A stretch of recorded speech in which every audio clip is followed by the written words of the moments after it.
Quand ceux qui font l'art se racontent, le bruit de l'art, c'est maintenant. Nous sommes Victoria Le Bollac-Salama et Florian Champagne, et aujourd'hui à l'Hôtel de Lille, nous recevons le galeriste italien Daniele Balicci. Arrivé à Paris pour faire ses études, il part ensuite habiter à Milan, puis New York, et écrit alors pour Vogue, Interview Magazine ou encore Flash Art. C'est finalement en 2007 qu'il revient à Paris et qu'il fonde aux côtés d'Alexander Hertling la galerie Balicci Hertling, qui est alors située dans le quartier de Belleville. Dans cet entretien, Daniele Balicci revient sur ce qui l'a amené à écrire dans la presse spécialisée en art contemporain, raconte la fondation de la galerie Balicci Hertling et partage avec nous son grand intérêt pour les scènes extra-occidentales. Bonjour. Bonjour. En une phrase, comment est-ce que vous vous présenteriez à quelqu'un qui ne vous connaît pas ? Tout simplement, je suis un galeriste d'origine italienne. Je suis arrivé à Paris à l'âge de 18 ans. Je me suis retrouvé à l'université d'art plastique sans vraiment savoir ce que c'était, parce que je parlais pas trop bien français. Donc je me suis trouvé un cours le premier jour avec Évelyne Joanneau, une curatrice très importante aujourd'hui, à l'époque aussi d'ailleurs. Et c'était un cours sur le post-colonialisme à l'art contemporain. C'est quelque chose qui m'a passionné tout de suite et je tiens à parler de ça parce que je pense que cette école-là et ce cours-là en particulier a vraiment donné forme à tout ce que j'ai fait après. Donc pour revenir à la question, je suis un galeriste qui s'est retrouvé dans ce métier par hasard. J'ai beaucoup travaillé aux États-Unis pour environ une dizaine d'années pour revenir ensuite à Paris où j'ai ouvert la galerie avec mon associé Alexander Hertling, qui est d'origine allemande. Pour quelqu'un qui me connaît pas et qui est basé à Paris, je dirais que je tiens à dire ça, nous sommes deux étrangers à Paris. Et je tiens à garder cette identité aussi, parce que je pense que c'est important de dire aux gens que Paris, c'est quand même une ville où on peut être étranger et réussir à faire quelque chose. Et c'est une ville beaucoup plus cosmopolite de ce qu'on pense, surtout quand il s'agit du milieu de l'art, d'ailleurs, justement. C'est une ville qui nous accueille très bien, d'ailleurs, et le fait tous les jours. Vous vous sentez toujours étranger ? Oui, mais c'est bien. Je pense qu'il faut l'être pour être aussi un peu, je dirais, à l'avant-garde et aussi aller contre toute idée d'identité qui peut être quelque chose de positif dans certains cas, mais aussi le point de départ de plein de conflits. Donc je tiens beaucoup à revendiquer mon identité d'étranger. Quand vous êtes arrivé à Paris, quand vous avez pris ces cours d'art plastique, vous pensiez que c'était quelque chose ou vous êtes inscrit sans avoir aucune idée de ce que c'était ? Non, j'avais aucune idée en fait. En plus, c'était à une époque où je devais m'installer à l'étranger pour éviter le service militaire en Italie. Donc, c'était entre le désespoir et la chose qui s'approchait le plus à moi. Mais j'ai coché cette case au début quand je me suis inscrit à Paris 8. J'ai lu à peu près, avec le peu de français que je parlais, ce qui avait l'air intéressant. Je suis tombé là-dedans comme ça. Vous êtes galeriste, mais aussi curateur. Vous avez également écrit dans le magazine Flash Art. Finalement, comment votre sensibilité à l'art s'est-elle développée ? Est-ce que vous avez, par exemple, grandi dans un environnement familial où il y avait une place particulière qui était dédiée à l'art ? Pas du tout. Enfin, je dirais même que je viens pas du tout d'un milieu déjà privilégié à la base. Mais surtout, je viens d'une région dans le sud de l'Italie qui est pas très connue pour l'art contemporain ou pour l'art en général, où il y avait d'autres priorités. Enfin, à l'époque, c'était aussi un moment où tout le monde partait de chez moi parce qu'il y avait à peu près 70% de chômage et donc c'était des départs obligés aussi. J'aurais jamais pu étudier ou faire ce que je voulais faire là-bas. Par contre, j'ai beaucoup de chance en fait faire partie d'un milieu assez activiste et en particulier un groupe de jeunes gens à Bari, cette ville d'où je viens, à Pouille en Italie, où on avait décidé de réagir à la corruption de la situation politique là-bas en ouvrant des squats ou des centres où on pouvait exposer de l'art, faire des concerts, car l'administration locale ne donnait aucune possibilité, en fait, aucune option à des jeunes gens là-bas. Donc c'est quelque chose qui m'a beaucoup formé, je dirais, qui m'a beaucoup appris à être ouvert, d'ailleurs, parce que on était très engagés sur le terrain artistique, mais aussi politique, et ça m'a... Par exemple, on est très ouvert à la vague d'immigrés qui, à un moment donné, ou tous les artistes qui avaient aucun moyen d'exposer dans les musées parce qu'il n'y en avait pas, tout simplement. Donc je viens d'un milieu où en fait l'art n'existait pas, il fallait la construire et se débrouiller un peu en fait. Et je pense que par contre ce sens de brouillard, c'est quelque chose qui m'accompagne toujours aujourd'hui. Je suis très content d'avoir eu un passé comme ça. Qu'est-ce que vos expériences finalement vous ont apporté pour aujourd'hui exercer le métier de galeriste? Enfin, un début de période job, quand je suis venu à Paris, j'étais au pair, en fait, parce que c'était le plus facile pour avoir un logement et de l'argent. Mais ensuite, j'ai vite fait été intégré dans une maison d'édition à Saint-Germain. Donc, je faisais les deux en même temps. Après, j'étais serveur, j'ai managé un restaurant. Et après, je suis allé, grâce à l'école et grâce à Evelyne Joannon, le seul prof qui m'aimait bien d'ailleurs, à Paris 8. Il m'a trouvé un stage chez Flash Art Magazine, c'est comme ça que ça a commencé, et ils m'ont donné un job, un vrai travail au bout de 2 mois. Et donc j'ai tout quitté à Paris, j'ai même pas eu mon dog d'ailleurs. Je suis resté à Milan pour 1 an et demi, et j'étais rédacteur en chef de l'édition italienne de Interview Magazine, dont Flash Art avait les droits en Italie, et Special Project Editor pour Flash Art International. Et ensuite, j'ai été envoyé à New York, toujours par le magazine, et je suis resté 8 ans, full-time. Et là, j'ai fait plusieurs choses. J'ai continué à écrire, pas que pour le Flash Art d'ailleurs. J'ai écrit aussi pour le Vogue Italie, mais tout ce qui concernait art, architecture, tout ça. Et ensuite, j'ai aussi travaillé pour un marchand de tableaux, marché secondaire, ce qui m'a beaucoup appris, parce que c'est un milieu très dur et très dangereux, je dirais même. Mais donc je suis parti vite de ça pour faire ouvrir une galerie, pas la mienne. J'ai aidé quelqu'un à ouvrir une galerie à Brooklyn, à Williamsburg, bien avant ce qui se passe aujourd'hui d'ailleurs.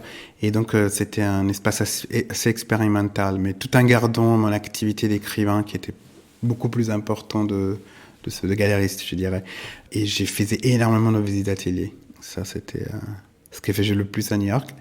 Et j'étais un peu, pas très protagoniste à New York, je dirais, mais je passais 8 ans plutôt comme un spectateur. Je regardais plus la scène. Depuis le début, j'étais très réaliste sur New York. Je trouvais pas ça très proche de ma personnalité. Pourquoi ? Trop cynique, trop business-oriented, comme on dit. Il y avait vraiment un turnover d'artistes et de gens qui étaient trop rapides pour moi. Donc, je savais depuis le début que c'était une expérience temporaire. Et j'allais de toute façon rentrer en Europe. Donc, le temps que j'ai passé là-bas, je l'ai passé comme spectateur. Je dirais vraiment, sans aucune ambition de devenir un grand galeriste à New York ou un grand curateur, un grand écrivain. Je savais que de toute façon, j'allais rentrer en Europe. Et donc, après, ça a été... le choix, c'était pareil, justement, parce que c'était la vie qui me manquait le plus en Europe. Et si vous deviez décrire la scène artistique à Paris à ce moment-là, quand vous revenez de New York, qu'est-ce que vous pourriez dire ? Évidemment, j'ai eu un moment un peu dur. J'ai dû m'adapter à une communauté qui était beaucoup plus petite que celle de New York. Une communauté artistique, je veux dire. Donc, il y avait moins d'artistes, moins de curateurs, il y avait moins de... Enfin, c'est juste plus petit. Mais en même temps, elle était plus saine. Elle est encore plus saine, je trouve. Je dis toujours ça, New York a vraiment marché pour moi quand je suis parti de New York, je suis arrivé à Paris. Et parce que là, j'ai appris à travailler très dur, sans horaire, sans vacances et tout. Et donc, j'ai gardé cette énergie quand je suis venu à Paris. Oui, j'aime pas ce mot, c'est pas du tout, les gens disaient que c'était plus provincial, mais finalement, je trouve que c'est exactement le contraire. Paris, je l'ai trouvé beaucoup plus intellectuelle et beaucoup plus généreuse avec les artistes, dans le sens que on travaille toujours à long terme. Et ça, je trouvais ça assez rafraîchissant par rapport à New York. Donc, après avoir travaillé pour Art Concept pour 1 an et demi, j'ai ouvert, encore une fois par accident, une galerie à Belleville avec Alexander Hertling, dans l'espace de Castillo Corrales. C'était un collectif qui était été créé par des curateurs et des artistes. Et donc, il faisait des expos, il me demandait de les aider avec les expositions, à les vendre, en fait. Et après, on s'est dit, pourquoi pas, peut-être je peux commencer à exposer des jeunes artistes que je connais, et ça a commencé comme ça. Puis c'était 25 mètres carrés à Belleville, donc en 2007, et ça a commencé par accident, et ensuite, c'est devenu très vite, très sérieux. Donc, j'ai dû quitter mon travail pour faire ça. Quand vous dites par accident, c'est-à-dire ? Mais parce que c'était... en fait, je voulais donner service à des amis qui avaient cet espace et que je trouvais j'ai trouvé assez extraordinaire. Ils avaient des super expos avec aucun moyen, dans un espace si petit. Je trouvais que c'était la programmation la plus intéressante à Paris à l'époque. Et je pense que vernissage n'était que 15, 20 personnes. Mais j'ai retrouvé un peu cet esprit cosmopolite de New York et aussi d'avant-garde et expérimentation. Tout de suite, quand ils m'ont demandé de les aider à vendre des œuvres pour financer cet espace, j'ai accepté. Et après, on a décidé de faire une autre programmation à nous, un mois sur deux dans l'espace. Donc on a partagé avec eux. Et après, on a été pris à balle tout de suite dans la section de Statement. Donc du coup, c'est devenu très sérieux et on a dû se structurer assez vite. Peut-être c'était assez rapide à l'époque, c'était trop rapide même. Mais il y avait personne qui avait un espace comme le nôtre, une galerie comme la nôtre. Et je pense que ça, à cause de ça, ça a attiré vraiment l'attention, surtout à l'international, de pas mal de gens du milieu de l'art. Donc oui, on a eu des artistes aussi à la Biennale de Venise, mais sauf qu'on était encore dans un espace de 25 mètres carrés avec des moyens très, on va dire, c'était très artisanal comme opération. Oui. Quand vous dites que c'était vraiment extrêmement unique à l'époque, comment est-ce que vous définiriez cette unicité ? Déjà, on avait décidé de faire à Belleville, dans un espace comme ça, avec des artistes très conceptuels, des œuvres très dures, je dirais, et tous étrangers principalement. Et oui, non, c'était pas évident, ça c'est sûr. Dur dans le sens où vous direz que c'était difficile d'accès ? Non, c'était difficile de vendre les œuvres, tout simplement. Parce qu'étrangement, quand les artistes ont un espace si petit, en fait, ils ont envie de faire des choses plus... Mais c'est ça qui est beau, d'ailleurs, des choses assez étranges, mais pas forcément acceptées par le public tout de suite, ou les institutions, ou tout ça. Par rapport au programme et au petit investissement avec lequel on a ouvert, on a eu énormément de retours. Et je suis très content. Enfin, ça a été... C'était un bel accident, on va dire, mais c'était pas évident parce qu'on n'avait pas de vrai bureau, on n'avait pas vraiment travaillé entre chez nous et cet espace.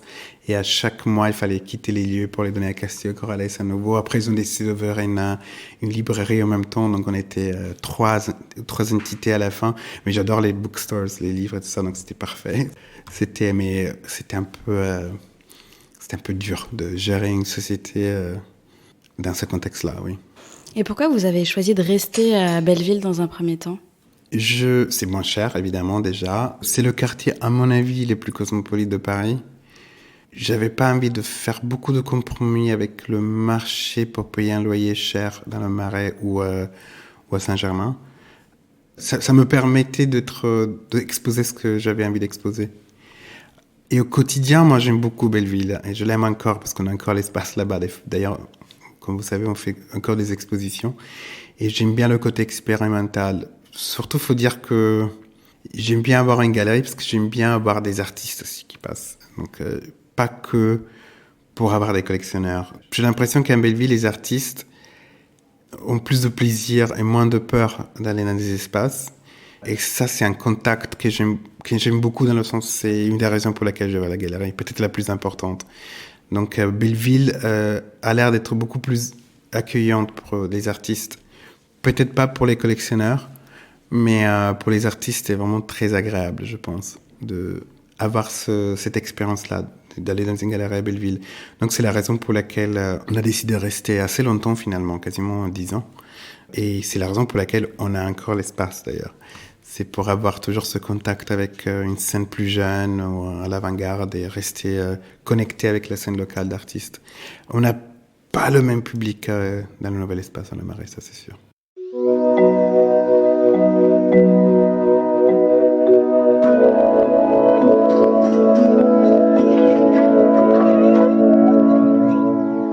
Vous avez votre deuxième espace rue Saint-Martin, qui est l'espace principal où est votre galerie. À Belleville, c'est un peu aussi un espace qui est dédié aux artistes, à des projets expérimentaux, comme vous l'avez dit. Ça donne la possibilité à des artistes ou à des communautés d'artistes de rentrer en contact, de se croiser. Est-ce que c'était finalement l'enjeu peut-être principal de votre galerie, d'ouvrir un lieu d'échange et de dialogue à destination des artistes ? Alors, en général, que ce soit ma galerie, celle de quelqu'un d'autre, je pense que nous avons une responsabilité intellectuelle et sociale quand on a un espace ouvert au public qui expose de l'art, de créer un environnement qui soit accueillant pour le dialogue, en fait, le dialogue entre des gens de l'art, donc les curateurs, les artistes. Pour moi, c'est un terrain de dialogue, en fait, un terrain de rencontre. Et je pense que quand je suis arrivé à Paris, justement, comme vous disiez avant, la scène était beaucoup plus petite que New York, et j'ai ressenti l'urgence d'avoir un espace comme ça. Et aussi, finalement, j'aime bien le faire ici parce que je pense que les conversations sont beaucoup plus intéressantes qu'ailleurs. Et il y a des gens beaucoup plus intéressants. Il y a il faut pas oublier cette mission-là d'une galerie d'art. D'ailleurs, je suis très despotique à la galerie pour ce qui concerne les horaires et surtout les vacances. On n'arrête jamais, en fait, on est toujours ouvert. Et c'est quelque chose auquel je tiens beaucoup parce que je me dis que peut-être pendant l'été, il y a plein de jeunes artistes qui sont pas partis en vacances et qui ont juste envie de voir une exposition. J'aime beaucoup le côté public, la responsabilité intellectuelle d'avoir un espace comme une galerie d'art. Je dis pas que c'est un musée, évidemment, j'ai pas cette prétention-là, mais c'est peut-être un endroit qui doit être toujours ouvert à tout le monde. Oui. C'est comme un repère. Ça serait prétentieux de dire ça, mais non, pas un repère, c'est un mot très important, mais une option dans le paysage artistique, oui.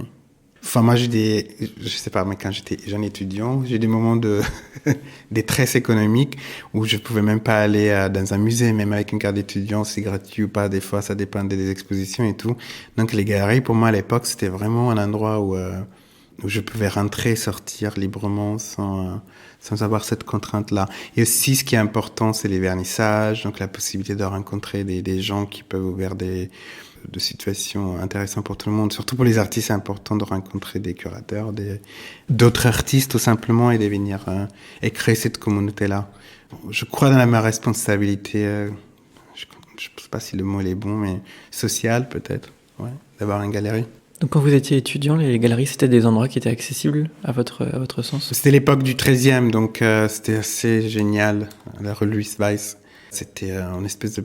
Chaque samedi, on y allait. Enfin, c'était bien de voir des galeries dans un contexte qui soit pas trop prétentieux comme à Saint-Germain ou dans le Marais. C'était vraiment plus proche de la réalité, par exemple, d'un jeune artiste, un jeune étudiant.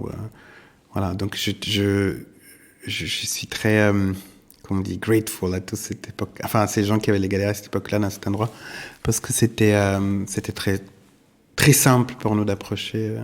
Vous trouvez que c'est moins simple aujourd'hui? Ça dépend des quartiers, des situations, des vernissages, je pense que des fois, je pense qu'il y a beaucoup de... comme je dis, maintenant qu'on est à la Galerie La Marais, je vois beaucoup moins d'artistes passer. Ça me rend un peu triste d'ailleurs, que quand on était à Belleville, bien sûr. Oui. Donc je pense qu'il y a une question de timidité ou de distance entre des espaces assez petits que des quartiers trop... et par exemple des jeunes artistes. Mais par exemple, je veux dire aussi qu'il y a aussi des collectionneurs qui sont beaucoup plus à l'aise à Belleville que dans d'autres quartiers. Je pense qu'à Belleville, ce qui était bien et qui est bien toujours, c'est qu'elle est plus facile d'approche, l'art. Et ça, c'est quand même quelque chose de bien, je trouve, après. Et vous, finalement, qu'est-ce qui vous avait poussé à faire le déménagement entre Belleville et le Marais?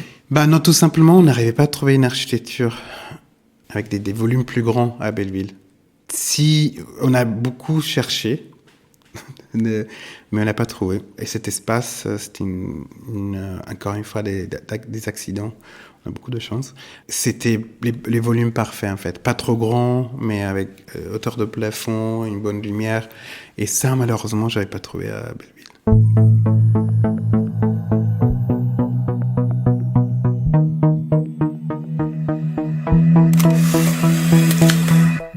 Est-ce que vous pensez aujourd'hui que Paris est un des lieux les plus vivants et les plus riches pour la création contemporaine en France?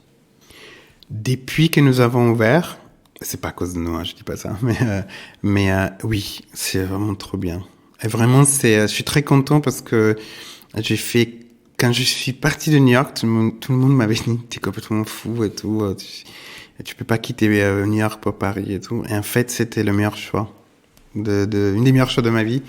Parce que je trouve que maintenant, la scène est très vivante. Il y a beaucoup plus de galeries qu'avant. Très bonne galerie. Je suis un des initiateurs, pas fondateur de Paris Avant-Première, qui est justement une initiative qui met ensemble tous ces espaces profit and non-profit d'ailleurs, qui sont créés à Paris. Et je peux vous dire que quand nous avons ouvert, enfin à Belleville, il y avait Jocelyn qui a ouvert avant nous d'ailleurs, Jocelyn Wolf, et Cosmic à l'époque, oui, ça s'appelait comme ça. Mais sinon, il y avait vraiment très peu de jeunes galeristes et surtout quasiment pas de espace géré par des artistes. Et ça, il y a une richesse maintenant de ça. Enfin, il y en a tellement, je pense à Pauline Perplex, qui est un banlieue en plus, donc il fait un travail extraordinaire, aussi en donnant des espaces de travail aux artistes. Chez Néné, enfin, il y en avait quand même beaucoup plus qu'avant. Et je pense aussi, ça c'est une bonne nouvelle, beaucoup de nos artistes étrangers, en fait, ils se sont installés à Paris. Ils ont choisi d'être ici au lieu, il y a 2 Américains, il y a une artiste chinoise qui a beaucoup de succès. Oui, par rapport à quand on a ouvert, c'est hyper vivant maintenant. Je pense que tout le monde va à la FIAC finalement, donc c'est un parcours quasiment obligé. Je trouve beaucoup plus vivant qu'avant, oui.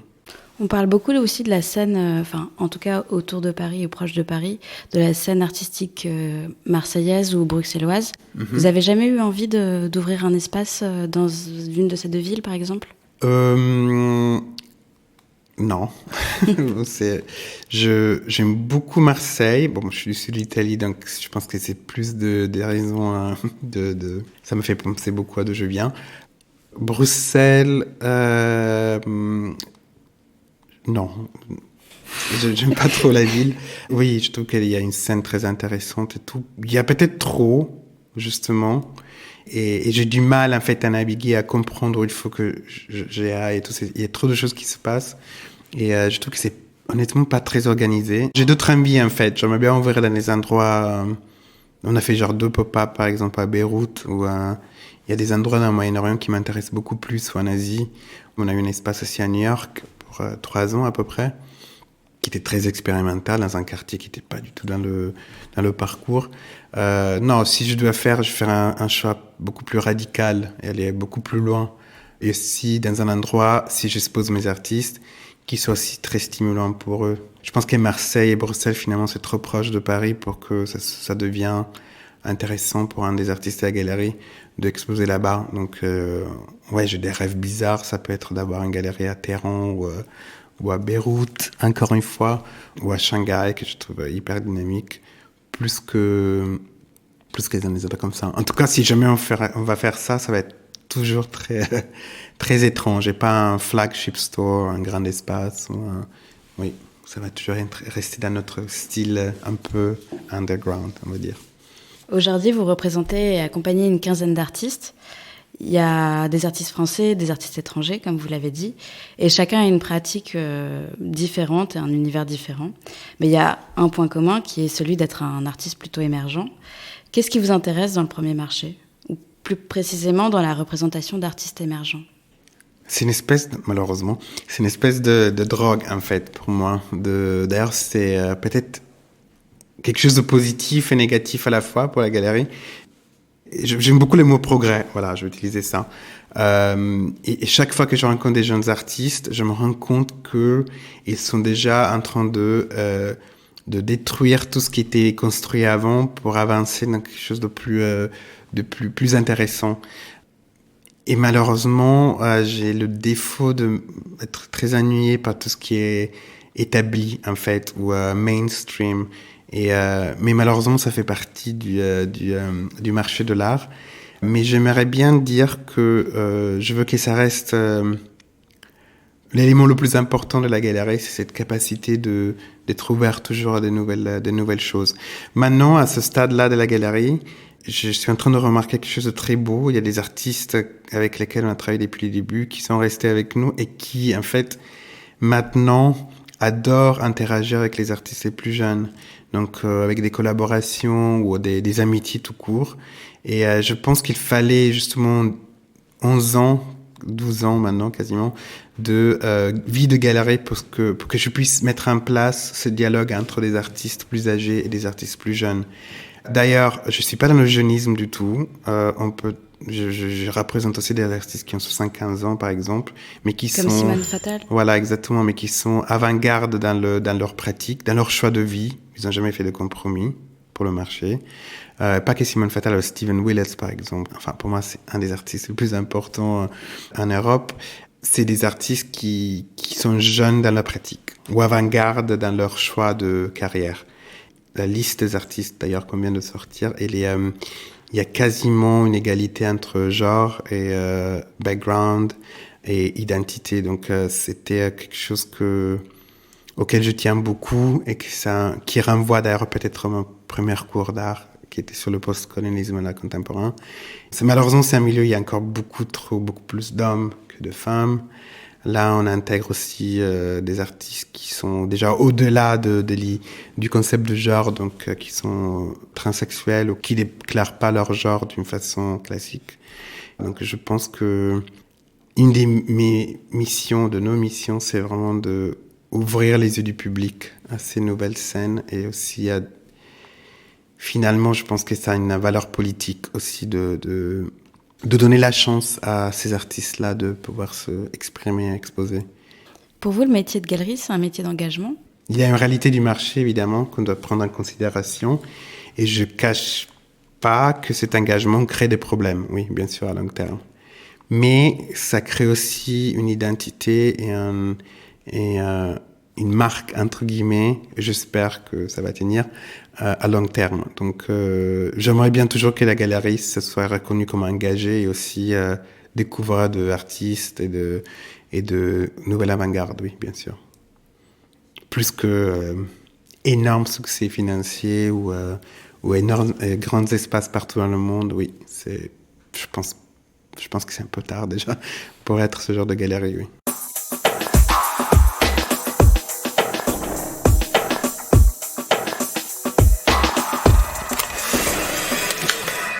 La mise en valeur et la découverte de la création émergente est un élément central de votre démarche. D'ailleurs, depuis 2 ans, comme vous l'expliquez, vous participez à l'événement Paris Avant-Première. Est-ce que vous pouvez nous parler justement de cette initiative un petit peu, nous raconter ce qui était à l'origine de la création de ça ? La galerie, nous avons beaucoup de clients étrangers qui viennent souvent à Paris et qui sont très très pointus. Et ils nous demandent toujours de visiter.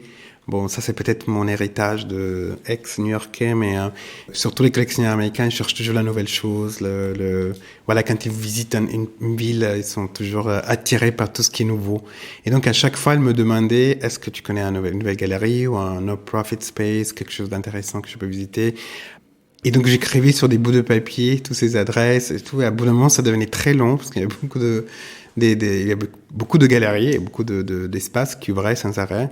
Et donc, j'ai dit à Edouard Montassu et Robbie Fitzpatrick, on s'est dit, mais attendez, pourquoi en fait, il y a à peu près genre une trentaine d'espaces. Ça fait c'est quand même très intéressant de créer un événement qui attire un peu l'attention sur ces espaces-là. Donc, c'est né comme ça, comme une envie surtout de créer un plan de ces espaces qui on peut pas trouver malheureusement ni dans la presse ni dans la galerie mode d'emploi, faute d'espace, parce qu'ils n'ont pas assez d'espace, les pauvres. Je dirais que d'ailleurs Paris Avant-Première, c'est complémentaire à la galerie mode d'emploi. Et ça donne aussi un guide à des gens à des jeunes collectionneurs, des collectionneurs super pointus qui veulent acheter que des jeunes artistes ou des jeunes galeries. Ça leur donne la possibilité d'avoir accès rapide à tous ces espaces. Surtout, je pense, je sais pas, j'ai un collectionneur à Los Angeles qui est très très pointu, il vient à Paris pour 3 jours. Il n'a pas le temps de faire une sélection, donc maintenant il sait où aller, quoi faire. Et aussi je vais dire un truc un peu problématique peut-être, mais pour combler un vide qu'il y a en France de la presse, finalement. C'est-à-dire que dans des villes comme New York ou Londres, les quotidiens principaux, genre le New York Times, The Guardian, ils ont chaque vendredi une page de reviews qui, en fait, couvre à peu près tous les galeries jeunes, moins jeunes, les musées, tout ça, mais qui donne aussi un outil aux lecteurs pour connaître tous ces espaces-là. Malheureusement, nous n'avons pas ça ici à Paris. Parce que normalement, le vendredi, on lit ces pages de review et le samedi, on va dans toutes les galeries, on va regarder les galeries qui ont eu l'article et tout. Et donc, on se disait que ces espaces, et surtout les espaces non-profit, j'aurais pas des artistes, ils ont aucun moyen de partager leur activité, ni dans la presse, ni ailleurs. Donc, j'espère avec ce projet qu'il y aura une attention de la presse un peu plus mainstream par rapport à tout ça. Donc, c'est vraiment l'idée derrière ce projet. Il faut qu'on a créé, parce qu'il faut pas que cette scène, depuis que je suis à Paris, j'ai jamais vu autant de galeries et non-profit space que maintenant. Et ça, malheureusement, personne n'est au courant. Enfin, pas tout le monde est au courant. Donc, il faudrait créer un outil. Il fallait créer un outil qui part de ça. C'est pas une initiative contre le système, au contraire, c'est vraiment l'idée de créer un dialogue avec les institutions et toute la communauté à Paris. Et c'était, franchement, c'est calme encore parce que c'est très artisanal, mais ça se construit petit à petit. Oui, chaque année, on fait un pas en avant. Vous avez mené le commissariat de plusieurs groupes shows d'artistes émergents, comme par exemple au Metropolitan Art Society à Beyrouth, au Liban. En France, quelle est la vision que vous avez des institutions face à la jeune création ? Il faut dire que le musée d'art moderne est très actif. Il y a 2-3 curateurs dans leur bureau qui passent voir toutes les expositions. Mais aussi, honnêtement, aussi de la Fondation Pinault, il y en a. Non, franchement, il y a beaucoup de négativité par rapport à tout ça. Je pense que la plupart des institutions à Paris font le tour des galeries. Enfin, moi, je peux parler que pour moi, mais je sais qu'ils font les tours de toutes les galeries. Mais le musée d'art moderne achète beaucoup de jeunes artistes en ce moment, et ça, c'est vraiment génial. Non, c'est pas si la situation n'est pas si dramatique comme des fois. Enfin, j'entends beaucoup ça ici à Paris, mais elle est pas si dramatique que ça. Je pense que tout le monde va partout, en fait.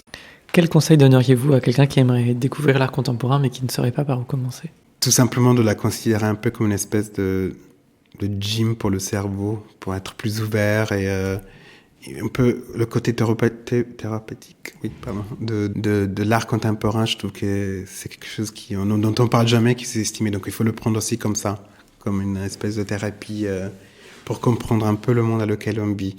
Et si on rentre avec cette approche-là de curiosité et tout, c'est facile. Dans votre carrière professionnelle, quelle est la critique qui vous a le plus touché et pourquoi ?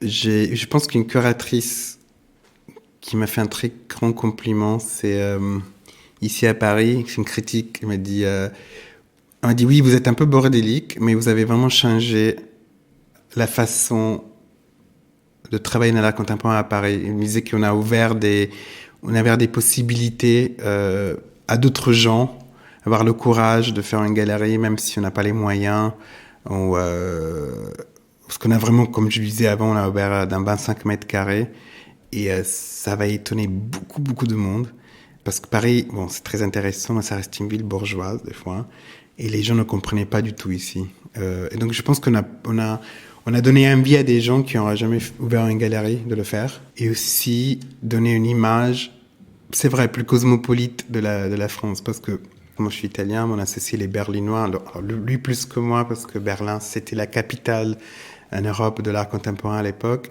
donc beaucoup de gens trouvaient ça quasiment suicidaire pour nous de faire ça ici, et finalement je pense qu'on a prouvé le contraire. Et une autre critique, oui, qu'on m'a fait, c'est que je vends qu'à des amis. Et ça vient d'une raison très simple. Je suis un peu dur des fois parce que j'aime beaucoup ce que j'expose. On aime beaucoup ce qu'on fait. Et j'ai pas envie de le donner à n'importe qui. Ça, malheureusement, c'est pas un geste très commercial, on va dire. Mais j'ai enfin la possibilité d'expliquer pourquoi. Et en fait, donner quelque chose d'un artiste qu'on a découvert, dont on a construit la carrière et tout, avec beaucoup de travail, de passion. J'ai vraiment envie de le donner à quelqu'un qui peut vraiment apprécier le travail. Mais à notre époque, c'est peut-être pas la façon de voir le marché de l'art, mais je pense que c'est un discours à long terme. Donc, je connais beaucoup de galeries qui ont fait ça, qui sont là depuis 40 ans, 50 ans. Donc on verra, peut-être. Pour finir, quelles sont vos prochaines actualités ? On s'intéresse de plus en plus à des destinations atypiques. Donc, on va beaucoup exposer des artistes qui sont pas basés en Europe, aux États-Unis. Donc on va explorer beaucoup la scène iranienne. Je sais, c'est pas le moment, surtout aujourd'hui avec Trump, mais justement, c'est une raison de plus pour le faire. Et exposer pas mal en Asie, en fait. On fait Art Basel Hong Kong, on fait Art Shanghai O21 et développer beaucoup plus ces genres de relations avec cette partie du monde et essayer de ramener nos artistes occidentaux dans ce genre de contexte. Les artistes agarrés, ils ont tous beaucoup d'actualités institutionnelles. Camille Béatrix avec Constal de Bâle. Simone Fattal va faire une expo à Lille avec sa maison d'édition, très important. Isabelle Collin va faire un projet chez Paula Cooper. Mais peut-être on cherche un endroit en plus dans le monde où ouvrir une annexe. On ne sait pas si c'est un pop-up ou pas, mais ça va être dans un endroit un peu surprenant, on va dire. Daniele, merci de vous être raconté, d'avoir fait entendre votre voix au milieu du bruit. Où est-ce qu'on peut vous retrouver, par exemple, sur Instagram ou Twitter ? Il y a la galerie Bali Chatling qui a un compte. Sur Instagram ? Sur Instagram, oui. Si vous voulez soutenir le bruit de l'art, n'oubliez pas de mettre des petites étoiles et des commentaires sur Apple Podcast. Merci également à celle et à celui qui a pris du temps pour partager ce moment avec nous. Nous revenons bientôt. D'ici là, pour ne rien rater, retrouvez l'actualité du bruit de l'art sur Instagram et Facebook et sur notre site lebruitdelart.fr.